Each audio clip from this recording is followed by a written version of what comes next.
జీ5 app download చేసుకుని పూర్తి ఎపిసోడ్లని ఉచితంగా చూడండి. రావాల్సిన వాళ్ళందరూ వచ్చారా?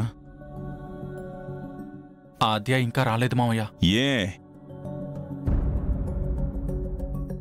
రఘు, ఆ పిల్లని అందరూ రమ్మని చెప్పారా, కాని ఎందుకు రాలేదో తెలియడం లేదు. తెలియలేదా? ఏమాత్రం తెలియని వాళ్ళం, ఎదుటి వాళ్ళని గౌరవించడం నేర్చుకోని వాళ్ళు, అలాంటి వాళ్ళని సమర్థిస్తూ ఈ ఇంట్లో వాళ్ళు పేరు రాశారు.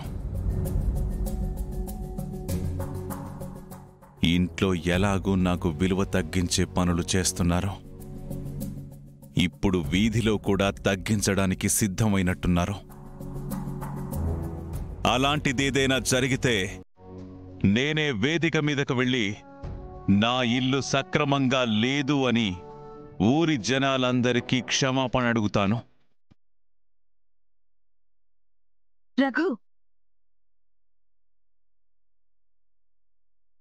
అన్నయ్య, మీరు క్షమాపణ అడగడం ఏంటి? తప్పదు కదా శివ. ఇంట్లో ఎవరు తప్పు చేసినా ఇంటి యజమాని చేసినట్టే కదా.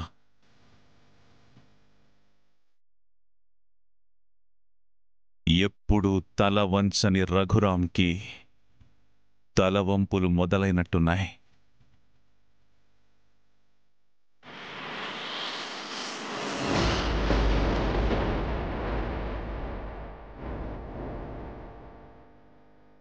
ఏడవకండి అత్తయ్య, నలుగురిలో బాగుండదు. నా భర్తను నవ్వుల పాలు చేశాక నేనుండి మాత్రం ఏం ప్రయోజనం? ఆ పిల్లని తెచ్చి ఇంట్లో పెట్టుకోవడం ఎందుకు, ఇప్పుడు ఏడవడం ఎందుకు? ఒక పక్క కొడుకు పరువు పోతుందని భయంగా ఉంది, ఇంకోవైపు కోడల జీవితం నాశనం అవుతుందని బాధగా ఉంది. ఆ ఆద్య వచ్చినప్పటి నుంచి నాకు భయంగానే ఉంది, ఇలాంటిదేదో జరుగుతుందని. ఆ పిల్లకి ఇలాంటివన్నీ నచ్చవని తెలిసినా కూడా అక్క ఏ ధైర్యంతో పేరిచ్చింది? వదినా, ప్రతి చెడు వెనక మంచి ఉంటుందని అమ్మ ఎప్పుడూ అంటుంది కదా, ఇప్పుడు అదే జరుగుతుంది.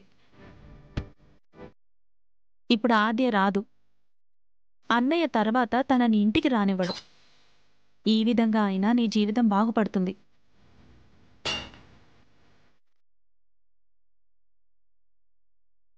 గానం రామలక్ష్మి, నాట్యం ఆద్య.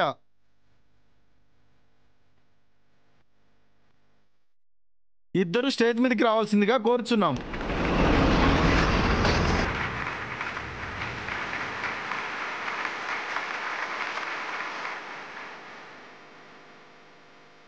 రామలక్ష్మి వచ్చింది, ఆద్య రావాలి.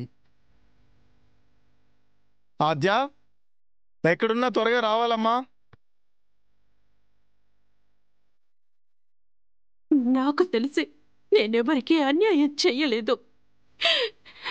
నేను చేసిన పూజల్లో, నా కర్మల్లో నిజాయితీ ఉంటే ఆద్య రావాలి తండ్రి, లేదంటే జానకి లేదు.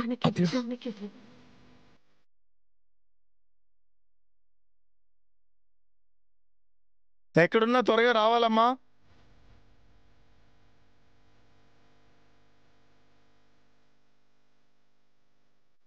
ఆద్య రావట్లేదు, నువ్వు ఒక్కదానివే పాడాలమ్మా.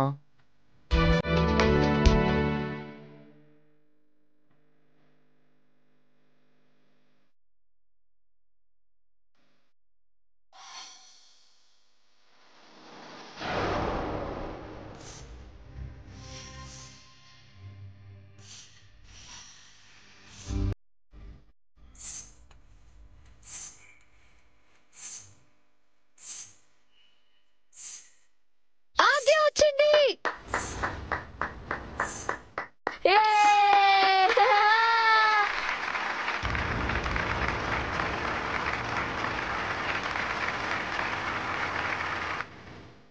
అత్తయ్య, అతికో ఆద్య.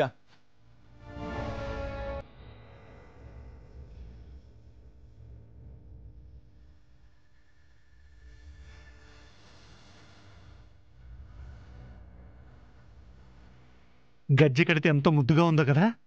కళగా కూడా ఉంది. జీ5 యాప్ డౌన్లోడ్ చేసి అన్ని ఎపిసోడ్స్ పూర్తి ఉచితంగా చూడండి.